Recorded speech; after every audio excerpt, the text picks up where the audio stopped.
শয়তান জাতে মাতাল হলো, তাহলে ঠিক ছিল। আর কতদিন এভাবে না বোঝার ভান করে থাকবেন?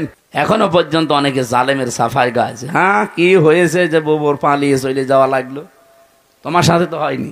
তোমার বাবারে যদি এভাবে 8 বছর 10 বছর আটক করে রাখতো আর না বলতো, তুমি তখন টের পেতে যে কি হয়েছে।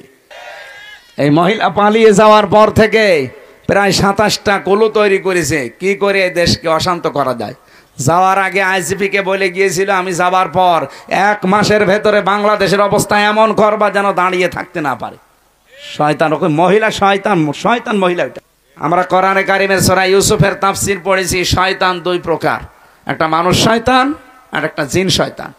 কি এই মানুষ শয়তানের ভেতরে আবার 2 প্রকার, একটা পুরুষ শয়তান, একটা মহিলা শয়তান। কোরআনে কারিমে আল্লাহ যেখানে মহিলাদের চক্রান্তের কথা দিয়েছেন সেখানে এমন নাম দিয়েছেন, ইন্না কাইদা কুন্না আযীম। আল্লাহ বলেন মেয়েদের চক্রান্ত বড় ভয়ঙ্কর। আযীম শব্দ যেখানে সেখানে আল্লাহ লাগান না। আমাদের নবীর চরিত্রে একবার লাগিয়েছেন, ওয়াইন্নাকা লাআলা খুলুকিন আযীম। এমন মহান চরিত্র আপনাকে দিয়েছি কিয়ামত পর্যন্ত মানুষের কুল কিনারায় পাবে না।